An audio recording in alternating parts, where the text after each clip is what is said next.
नमस्कार। पटना एक्सप्रेस में स्वागत है। मैं आनंद सहाय। बहुत दुख के साथ कहना पड़ रहा है कि हमारे बीच रघुवंश बाबू नहीं रहे।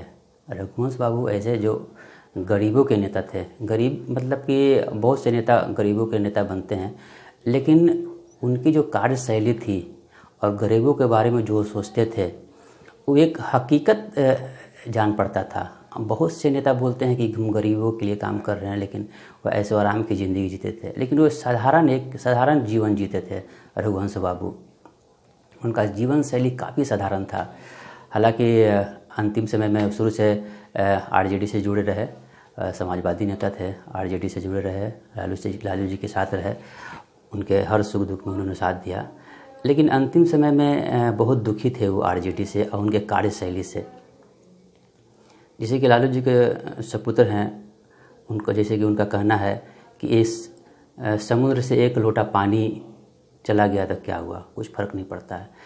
तो समुद्र वो एक लोटा पानी नहीं थे, वो पूरा समुद्र थे। वो आजकल का बच्चा उनको एक लोटा पानी समझ रहा है, जिसको राजनीति के बारे में पता नहीं है, पता नहीं है, जिसको बोलने नहीं आता है, जिसकी बोलने की शैली महागवई और मतलब कि फूहड़ बोलने वाला आदमी आज बोल रहा है कि एक लोटा पानी थे, पूरा समुद्र थे राजनीति के। वो मनरेगा जो नरेगा था, वो मनरेगा बाद में हुआ, वो उन्हीं का कॉन्सेप्ट दिया हुआ था, जो गरीबों के लिए सही में हकीकत में गरीबों के लिए काम आया और गरीबों को रोज़गार उपलब्ध हो पाया। उन्हीं की योजना थी। उनको मनरेगा मैन भी कहा जा रहा है। एक इतिहास बन गए, वो इतिहास पुरुष हो गए। और नेगेटिव छवि लेके उन्होंने इतिहास पुरुष नहीं बना, पॉजिटिव छवि है उनका, एक सकारात्मक छवि उनका बना है राजनीति में और समाज में। आज जिस वक्त हो गए अंतिम समय में बहुत उनको दुखी मन से और आरजेडी को छोड़े और आरजेडी से दुखी हुए। चिट्ठी भी लालू जी को लिखे।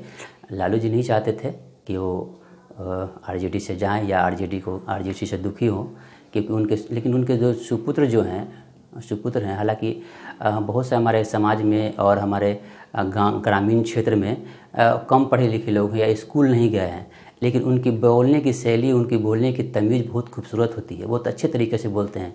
किनसे बात किया जाए, किस तरह से, किस अंदाज में बात किया जाए, वो अच्छे तरीके जानते हैं। लेकिन हमारे एक राजनीति में आए हुए हैं लालू जी के, जो विरासत को संभाल रहे हैं। अब संभाल पाएंगे कि नहीं विरासत को कहना मुश्किल है। विरासत में तो लालू जी बहुत एक बड़ा साम्राज्य छोड़े हुए हैं उनके कंधों पर, उन लोगों दोनों जो सुपुत्र हैं उनके कंधों पे।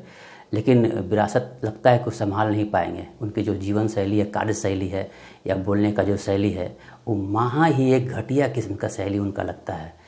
और वो सोचते हैं कि हम लालू जी बन जाएंगे, तो लालू जी कभी नहीं बन पाओगे। लालू जी एक अलग चीज़ थे। वो सही में समाज के लिए लड़े और समाज को एक आवाज़ बने। एक कार्यक्रम के दौरान तेज प्रताप जी ने कहा कि मीडिया का रोजी रोटी लालू परिवार से चलता है। गलतफहमी में है कि लालू परिवार से या तेज प्रताप और तेजस्वी के से मीडिया का रोजी रोटी चलता है। गलतफहमी में है। मीडिया से नहीं चलता, मीडिया का रोजी रोटी उनसे नहीं चलता है। मीडिया के बदौलत उनका रोजी रोटी चल रहा है।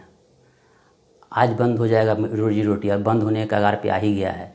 जिस तरह का उनका कार्यशैली है, जिस तरह का उन लोगों का भाषा है, जिस तरह का आवाज़ है, बोली ही सबसे बड़ी चीज़ होती है। रघुवंश बाबू के बारे में लास्ट में उन्होंने इतना तुच्छ शब्दों का इस्तेमाल किया जो काफ़ी दुखदाई है। आने वाले समय में इसका नुकसान तो होगा ही, भुगतना ही पड़ेगा।